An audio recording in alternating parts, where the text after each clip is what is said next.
tahun 2025 itu angkanya diambil dua angka di belakang 7. Orang yang punya tujuan adalah orang yang sedang dituju oleh kemakmuran di tahun 2025. Dan orang-orang yang beruntung 2025 ini secara metafisika itu hurufnya SMR. SMR. Inisial. Saya telah menangani ratusan bahkan ribuan pasien-pasien yang jomblo lalu menikah dengan segera. Sederhana sekali. Katakan dalam diri Anda bahwa Anda adalah cahaya benderang. Catat. Ya, katakan dalam diri Anda sendiri ketika Anda duduk seperti ini. Sambil pejamkan mata, Guru. Ya, sambil pejamkan mata. Karena komunikasi interpersonal koneksi itu harus Anda dan badan. Kalau selama ini badan Anda yang Anda kurang alis Anda kurang bagus, mata Anda kurang presisi, bibir Anda kurang senyum, dari jiwa Anda katakan, wahai badan, saya izinkan kamu memiliki cahaya. Karena jangan lupa Mas, apapun yang Tuhan izinkan terjadi pada kehidupan kita itu yang terbaik yang kita bisa terima. Ini ciri-ciri yang paling gampang dikenali Mas. Yang pertama, spiritual orang itu bertumbuh ketika dia yang pertama tidak lagi memakai sarana apapun untuk bersatu dengan Tuhan. Tanpa sarana apapun. Kenapa? Karena dia percaya Tuhan sedang ada dalam tubuhnya. Guru Manggu Hipno ini kan beberapa kali suka menyampaikan firasatnya gitu, bahwa tahun 2024 akan seperti ini gitu. Nah ini kan kita sebentar lagi mau memasuki tahun 2025, Guru. Kita menyiasati 2025 itu seperti apa, terus supaya kemudian kita menjadi beruntung di tahun 2025 itu bagaimana, Guru? Ya, konsep 2025 itu adalah orang-orang yang punya tujuan, Mas. Jadi kalau Anda hidup hanya untuk menumpang di dunia ini tanpa tujuan jelas, dipastikan 2025 Anda akan mengalami kesusahan. Jadi mulai saat ini Anda buat resolusi. Jika 2024 saya gagal di bidang sesuatu, 2025 saya akan konsepkan saya punya tujuan. 2025 itu tahun kreativitas, Mas. Barang siapa kreativitasnya tinggi, tidak mengenal diam, dia selalu bergerak. Sekecil apapun gerakan Anda, itu akan membuat berkah-berkah besar akan bermunculan. 2025 adalah tahun cinta kasih. Yang diutamakan nanti 2025 itu adalah orang-orang yang punya cinta kasih dalam hatinya. Kalau Anda melukai sesuatu, membuat orang lain bersedih, lalu membuat orang lain tambah buruk, bersiaplah Anda menerima penghukuman di tahun 2025. Karena tahun 2025 itu tahun pembersihan, Mas. Secara metafisik itu angka 7. Pembersihan artinya. Jadi tahun 2025 itu angkanya diambil dua angka di belakang 7. Orang yang punya tujuan adalah orang yang sedang dituju oleh kemakmuran di tahun 2025. Seperti itu, Mas. Jadi penting untuk kemudian melakukan resolusi gitu ya. Buat resolusi. Mulai sekarang udah dirancang nih. Bikin plan-plan gitu ya. Ya, jadi 2025 kan dibagi 3 tuh. Awal, pertengahan, dan akhir. Jadi nanti di awal apa gitu. Dan jangan lupa 2025 ini unsur-unsur yang bagus untuk dipermainkan itu ada tanah, ada besi, ada makanan, Mas. Itu unsur-unsur yang bagus untuk dipermainkan. Dipermainkan maksudnya kita masuk ke wilayah itu. Jadi potensi beruntungnya kansnya lebih besar. Lebih besar di situ. Dan air itu kurang bagus. Misalnya Anda bermain di wilayah laut itu agak kurang bagus gitu. Kecuali Anda punya keberuntungan besar dalam kelahiran itu bagus gitu, seperti itu. Dan orang-orang yang beruntung 2025 ini secara metafisika itu hurufnya SMR. SMR. Inisial. Kalau Anda bernama, Sutahib. nah itu. Anda bersiap jadi orang beruntung. Anda siapkan dompet Anda akan tebal selalu. Percaya sama guru. SMR. Ya. Oke. Jadi orang-orang yang perlu melakukan kebaikan-kebaikan. Tapi bukan berarti yang punya 3 inisial itu terus santai-santai gitu ya, Iya, Guru? dia harus kerja, harus kreatif. Jadi makanya gue katakan gini, tahun beruntung seperti apapun, kondisi beruntung seperti apapun, hari kelahiran hebat, beruntung seperti apapun, Kata kuncinya tetap adalah Anda harus memperjuangkan segala tujuan itu. Karena ingat satu filsafat metafisika, bahwa kekayaan itu tidak akan pernah jatuh dari langit, Mas. Dia jatuh dari langit dalam bentuk energi, masuk ke dalam kehidupan Anda, jadi perjuangan, jadi tindakan, jadi perilaku. Itu yang membuat Anda sukses. Tapi kalau meskipun jatuh energi dari langit, masuk ke dalam tubuh Anda, kerjaan Anda cuma diam, yang dihasilkan adalah takdir ilahi yang bermain. Jadi nasib harus dirubah, Mas. Jadi biarkan takdir itu di belakang nasib Anda. Itu jadi seperti itu. Iya. Tapi yang paling rasional sih memang nasib manusia itu tergantung isi otaknya sih. Benar. Isi otak dan isi hati. Nah, terus Guru menghadapi 2025 ketika kemudian ada berbagai macam problematika kehidupan ya, entah itu dalam konteks relationship, finansial, atau apapun lah ya, yang membuat kemudian kita menderita. Bagaimana sih kita ini bisa teguh gitu ya, bisa konsisten bahwa hanya Tuhan solusi segala macam kesulitan hidup itu, gimana kita mengimplementasikan dalam kehidupan sehari-hari itu? Yang pertama-tama kita harus kita melakukan tes case. Jadi lakukan yang terbaik yang Anda bisa lakukan. Pikirkan yang terbaik yang Anda bisa pikirkan. Lalu rasakan yang terbaik yang Anda bisa rasakan. Gabungkan secara holistik, lemparkan, jadikan sebuah perilaku. Jika itu gagal, jangan menyerah. Berarti tahun ini bukan tahun Anda. Kenapa? Anda telah melakukan yang terbaik yang bisa Anda lakukan. Tapi kalau hasilnya tetap negatif, berarti ini bukan tahun Anda. Minimal turunkan derajat, kalau Anda punya target 100 atau 110, turunkan ke 5 dulu. Karena kadang-kadang target terlalu besar itu membuat kita tetap terbebani. Jadi kalau Anda tidak berhasil meraih di tengah, kan ada 3 target nih, pendek, menengah, panjang. Oke lah, kita ngukurnya di pertengahan. Kalau udah pertengahan rasanya ini susah tercapai, bolehlah kita agar tidak terbebani turunkan targetnya. Udah saya dapat 3 ya dari 10 udah cukup. Jadi seperti itu. Dan jangan lupa di dunia ini, semesta tidak pernah mengingkari janjinya. Apa janji semesta? Jika Anda berjalan santai mendekati beliau, maka beliau akan mengirimkan rezeki berlari ke Anda. Yang penting Anda gerak, jangan diam. Kalau Anda diam, rezeki tidak akan pernah nyampe. Gitu. Terus solusi untuk di 2025 bagi sahabat-sahabat yang masih nganggur, nggak punya pekerjaan, dan masih jomblo, belum punya pasangan, cowok yang baik, cewek yang baik, itu banyak loh ya. Sekarang cewek-cewek itu yang susah banget untuk mendapatkan laki-laki yang dia idealkan, dia cita-citakan, dia impikan gitu. Nah, aku tuh pengen beberapa narasumber Ngaji Roso, termasuk Guru Manggu Hipno, urun rembuk gitu ya, memberikan transformasi knowledge experience-nya kepada sahabat semua yang di fase jomblo-jomblo dan nganggur-nganggur itu, solusinya gimana, Guru, biar 2025 itu bisa di-cut jomblo dan penganggurannya gitu. Kalau bagi perspektif metafisika, yang terbaik adalah munculkan inner beauty Anda. Munculkan daya taksu Anda, daya interesa Anda. Bahwa Anda adalah cahaya yang diizinkan oleh Tuhan mencapai apa yang Anda inginkan. Yang masih jomblo, susah dapat pekerjaan, dan lain-lainnya. Karena bagi guru itu adalah ketersesatan jiwa. Itu namanya piyutana samskara.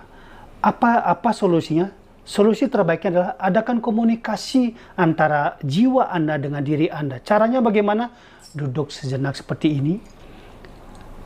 Lalu katakan kepada jiwa Anda dan tubuh Anda, saya izinkan mulai saat ini, tubuh saya menjadi cahaya benderang, sehingga siapapun yang melihat, menyaksikan, merasakan, mendengarkan, bahkan jika ada orang menyebut nama saya, maka Anda akan tertarik. Anda akan tertarik pada kehidupan saya, pada wajah saya, pada jiwa saya, pada segala hal yang saya miliki. Saat itulah orang-orang akan mengenang Anda, memikirkan Anda, mencintai Anda, dan memudahkan Anda mendapatkan apa yang Anda impikan. Kalau Anda yang belum punya pekerjaan, silakan lamar pekerjaan, tapi silakan berkomunikasi antara Anda dan diri Anda dan roh Anda. Ini namanya menghipnotis diri sendiri. Bukan. Ini Bukan. namanya adalah komunikasi spiritual. Oh, bukan menghipnotis Bukan diri sendiri hipnotis. gitu ya. Jadi beda Mas. Frekuensinya beda. Oke. Kalau di hipnotis itu kan kita masuk ke alam bawah sadar, subconscious mind, baru kita ngomong. Jadi itu bagian yang berbeda. Oke. Guru tidak banyak tertarik menggunakan hipnotis siap. dalam bidang itu. Jadi guru lebih suka menggunakan istilahnya adalah komunikasi spiritual antara badan dan batin. Karena jangan lupa Mas, guru banyak menangani teman-teman yang gagal usahanya, bangkrut usahanya, sakit bertahun-tahun. Karena dia tidak menyadari dirinya punya kekuatan dahsyat. Tidak menyadari dirinya punya cahaya benerang. Dia tutup dengan ketidakpercayaan dirinya. Bahkan dia belum melamar pekerjaan, dia merasa tidak cocok di situ. Bahkan dia belum mencoba berkenalan dengan orang, dia sudah memutuskan saya tidak akan diterima gitu. Lalu bagaimana Anda diterima ketika Anda belum melakukan, sudah menyerah duluan? Itu jadi masalah utama dalam kehidupan kita kali ini, Mas. Jadi kalau saya sarankan, saya telah menangani ratusan bahkan ribuan pasien-pasien yang jomblo lalu menikah dengan segera. Sederhana sekali. Katakan dalam diri Anda bahwa Anda adalah cahaya benderang. Catat. Ya, katakan dalam diri Anda sendiri ketika Anda duduk seperti ini. Sambil pejamkan mata, Guru? Ya, sambil pejamkan mata. Karena komunikasi interpersonal koneksi itu harus Anda dan badan. Kalau selama ini badan Anda yang Anda kurang alis Anda kurang bagus, mata Anda kurang presisi, bibir Anda kurang senyum, dari jiwa Anda katakan, wahai badan, saya izinkan kamu memiliki cahaya. Karena jangan lupa Mas, apapun yang Tuhan izinkan terjadi pada kehidupan kita itu yang terbaik yang kita bisa terima. Jadi jangan lupa itu. Jadi lalu berikutnya adalah ingat, jangan lupa yang tadi, bersyukur. Bersyukurnya apa? Anda diberi napas, berarti Anda masih belum bisa menyimpulkan di hari keberapa keinginan Anda akan menjadi kenyataan. Dan jika Anda ingin segera mendapat pekerjaan, segera mendapat jodoh, lakukan sesuatu. Jangan lupa, lakukan sesuatu. Tanpa Anda melakukan sesuatu, semuanya akan tetap begitu-begitu saja, Mas. Jadi kata kuncinya adalah rubah diri kita dengan mengizinkan diri kita punya kemampuan dan kepercayaan diri bahwa kita adalah cahaya yang bisa menarik bagi orang lain, dicintai oleh orang lain, dimudahkan oleh orang lain. Ini disebut dengan daya taksu atau intresa. Lalu setelah itu lakukan sesuatu agar apa yang Anda rasakan memvibrasi orang lain. Jangan sampai begitu Anda mengatakan saya adalah cahaya, lalu Anda begitu bertemu dengan orang yang Anda harapkan, Anda redupkan cahaya sendiri dengan aduh saya kan tidak mungkin. Jadi Anda meredupkan sendiri. Lalu Anda menyalahkan Tuhan. Tuhan, saya telah berusaha. Mana usaha Anda?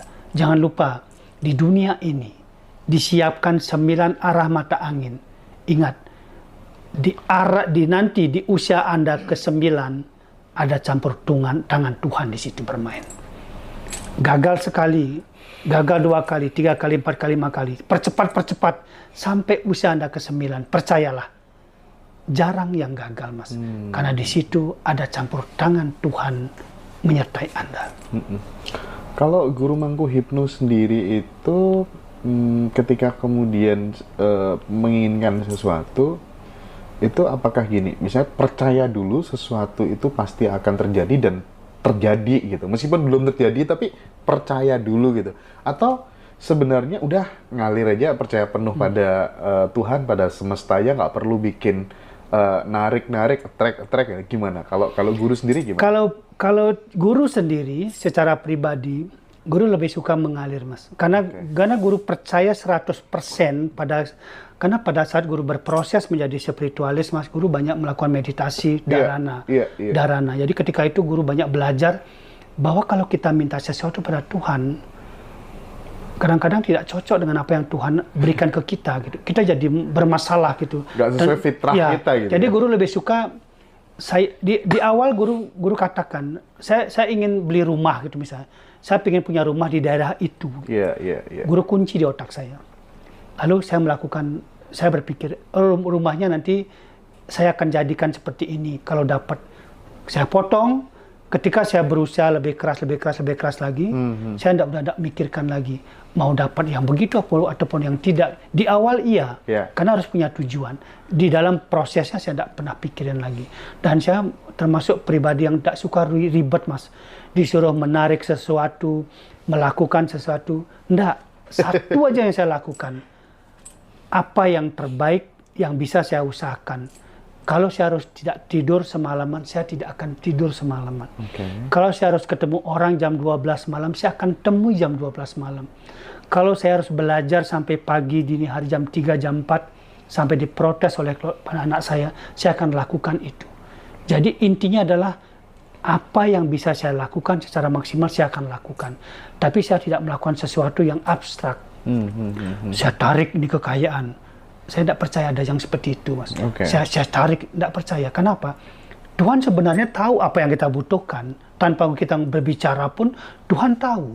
Tanpa kita melakukan apapun, Tuhan akan sampaikan, kita akan di situ. Tapi prosesnya itu bisa cepat, bisa lambat. Nah, lalu bagaimana caranya berproses lebih cepat? Usaha kita harus diperkeras. Karena hukum kausalitas. Benar. Karena di dunia ini itu berlaku. Itu nggak bisa dibantah. Nggak bisa dibantah. Jadi dengan cara apapun itu, dasain dasolan itu nggak bisa diapa-apain gitu. Artinya kalau Anda percaya pada hukum sebab akibat, ingat prinsip dalam metafisika jelas. Satu langkah yang Anda lakukan, jadi satu langkah kecil yang Anda lakukan, jangan lupa, jika Tuhan berkehendak, bisa berarti sangat besar hasilnya bagi kehidupan Anda. Itu konkret deh kayaknya, Guru. Waktu dulu aku masih kuliah juga sama, aku yakin jika aku melakukan sesuatu yang nggak dilakukan oleh banyak mahasiswa gitu, aku pasti akan mendapatkan sesuatu yang nggak akan didapatkan mereka ke depan gitu. Ya. Sehingga aku selalu melakukan sesuatu dengan nilai lebih terus gitu, berbeda daripada yang lain gitu. Dan itu real sih memang. Ya, benar, karena faktanya gini.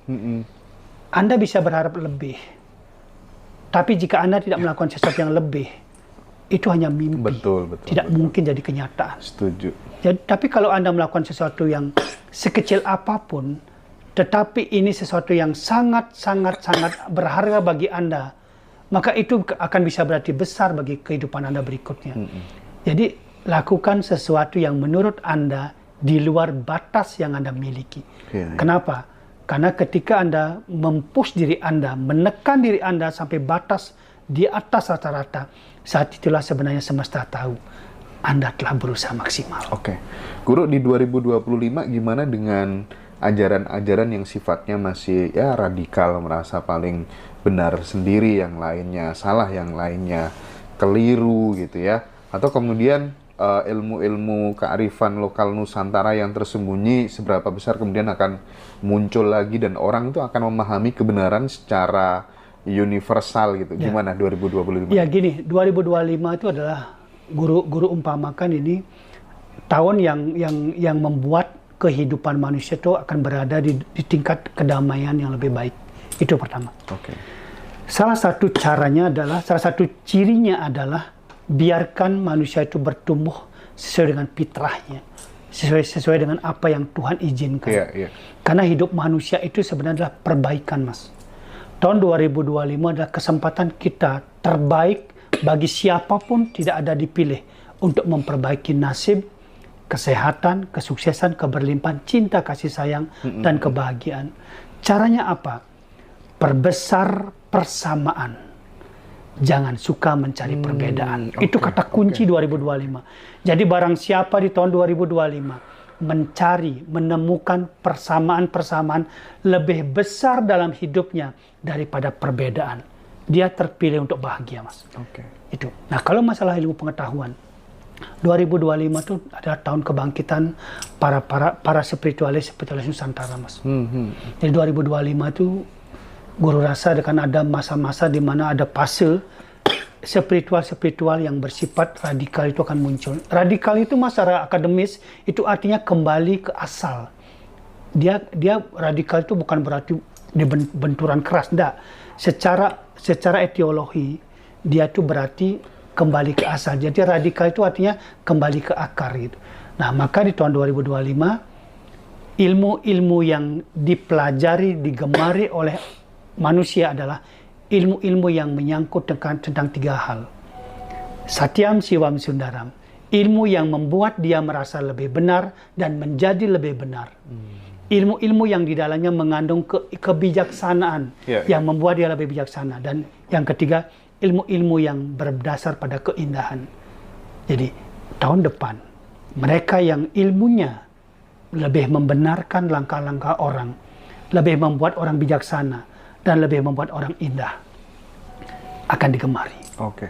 Selalu mencari persamaan. Selalu mencari bukan persamaan, mencari perbedaan. bukan memperbesar perbedaan. Nah, ini nih, nanti kan rencananya guru kan kita mau bikin acara, teman-teman pengen belajar jadi healer. Ya kan, pengen jadi healer bersama-sama gitu ya. Dan dalam waktu yang sesingkat-singkatnya gitu. Karena banyak sekali teman-teman yang minta diadakan acara itu kan. Bersama langsung dengan guru Mangku Hipno gitu. Nah, pertanyaan saya, kan banyak nih orang-orang yang sembuh ketika kemudian datang menemui guru Mangku Hipno gitu. Nah, dengan metode hipnosis atau apapun namanya gitu, apakah kemudian kesembuhan itu bisa permanen apa enggak? Banyak sekali yang bertanya seperti itu. Guru. Jadi gini, ini penting, bagus, guru beri nilai skor 100 pertanyaannya. Jadi gini, bukan Anda aja, tapi di seluruh dunia, pasien guru sama mengatakan, apakah kesembuhan ini permanen nanti guru? Jawaban guru sederhana, di dunia ini Mas, tidak ada manusia yang bisa menjanjikan kesembuhan permanen. Sebaik-baiknya, misalnya orang lumpuh nih, guru sembuhin, terus besoknya dia tidak merawat dirinya dengan baik, dia bisa sakit kembali. Lalu ketika dia sakit, lalu mengatakan ilmu guru cacat, tidak permanen, tidak bisa begitu. Orang datang dengan sakit kepala parah, lalu guru kasih treatment, guru kasih energi, guru kasih cerita, dia sembuh. Lalu besoknya dia mikir, dia cari utang, dia mikir, lalu sakit kepala lagi. Apakah itu harus permanen? Jadi semuanya, ilmu apapun, bahkan ilmu yang bersifat ilmiah, alamiah, ilahiyah pun, tidak ada yang permanen. Kenapa? Manusia diajarkan dengan kemampuannya untuk memiliki 3 hal. Yang pertama, bagaimana dia menjaga iman agar imunnya menjadi aman, Mas. Jadi kalau iman Anda kuat, maka imun Anda aman. Itu. Jadi iman, bagian dari iman yang kuat adalah lakukan kebaikan. Apa? Di mana? Di pikiran, di perasaan, dan di tindakan. Jika Anda sudah melakukan kebaikan di pikiran, perasaan, dan tindakan, itu artinya ada 4 norma yang Anda jaga. Di pikiran, jangan melawan hukum. Karena kalau Anda melawan hukum, sehat Anda sudah akan terganggu. Anda dikejar-kejar oleh Pak Polisi. Yang kedua, jangan melanggar norma agama. Karena begitu Anda melawan norma agama, melanggar norma agama, ada sanksi-sanksi yang bersifat pribadi yang tersentuh. Anda akan melawan banyak pendapat-pendapat dari orang-orang baik. Yang ketiga, jangan melanggar norma kesusilaan.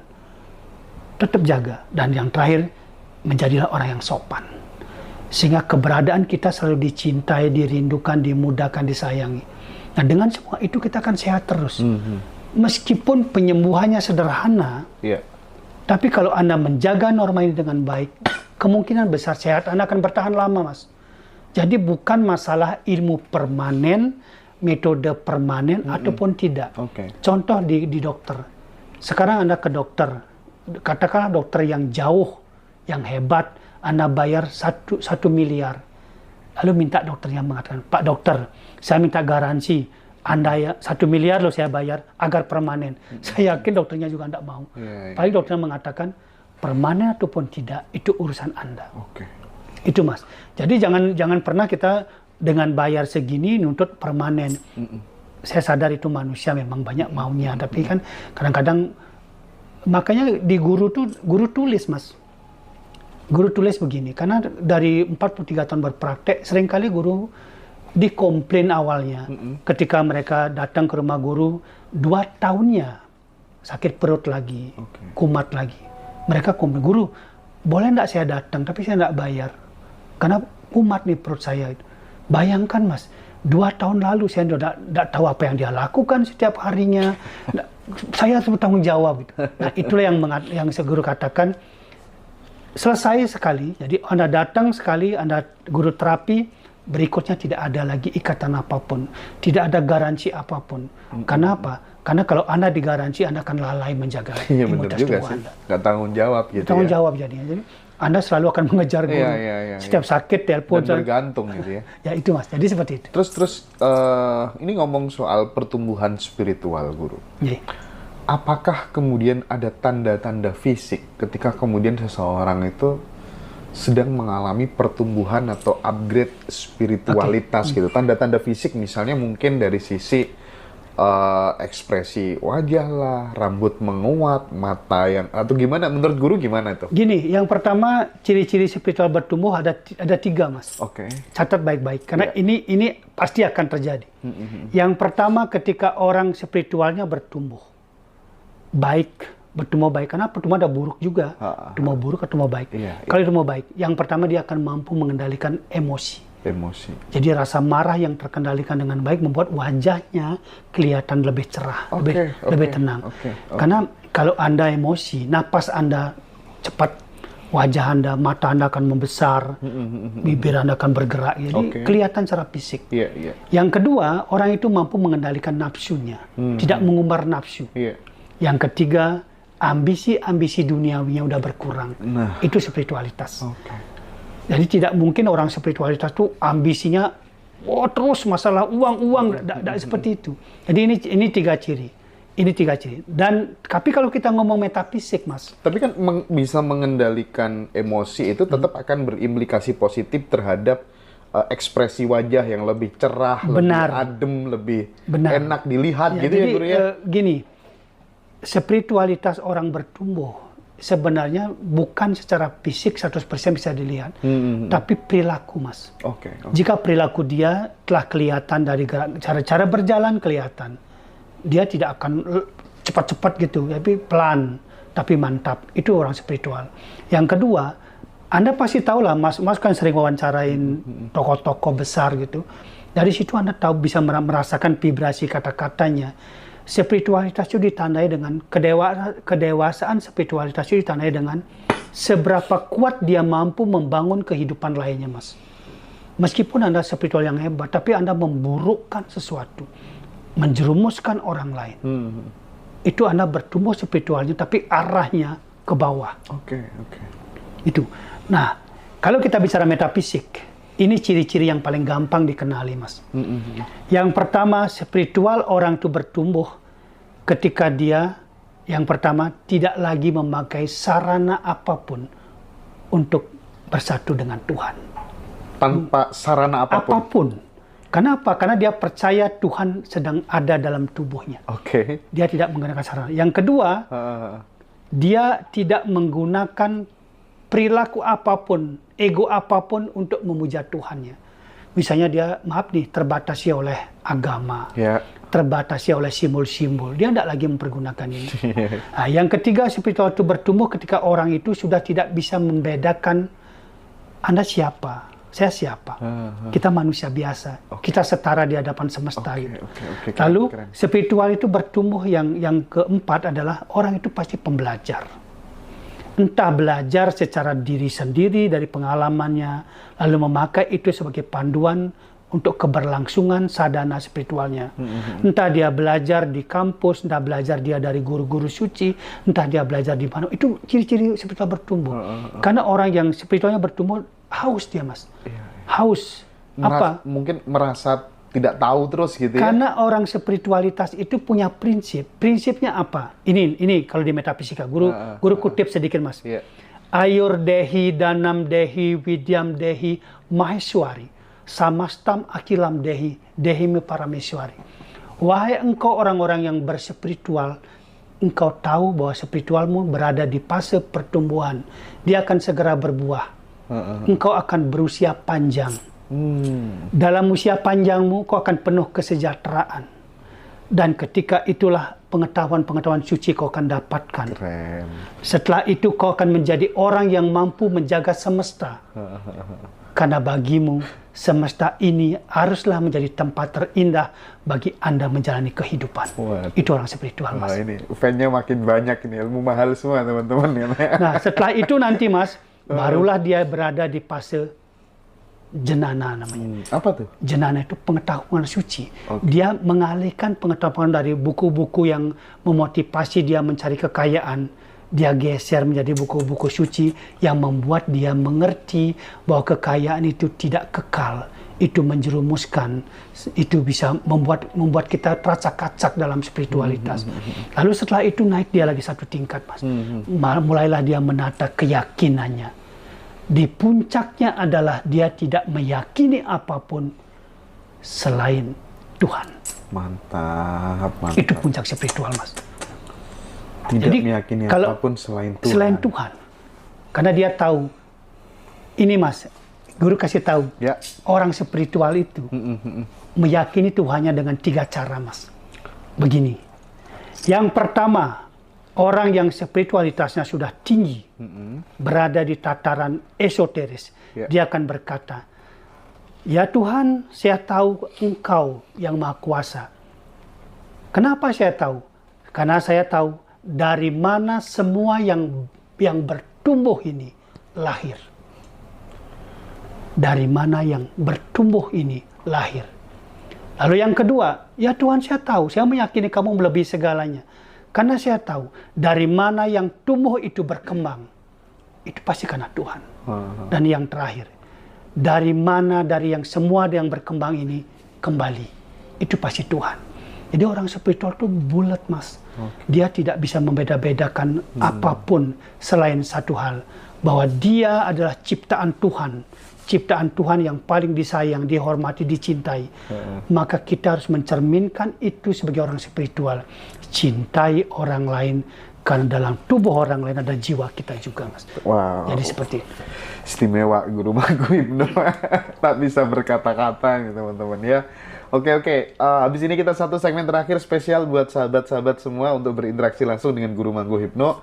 Dan jangan lupa nanti teman-teman yang pengen belajar langsung, pengen bisa menyembuhkan dirinya sendiri, pengen menyembuhkan banyak orang, kita akan coba share keilmuan dari Guru Magu Hipno ini seluas-luasnya, dan Guru siap berangkat kemanapun, teman-teman berkumpul di mana nanti kita fasilitasi. Nggak tahu di Jakarta, di Jogja, atau di Surabaya. Kalau di Bali, kasihan. Guru, makasih, kita minum dulu. Ya, sama-sama.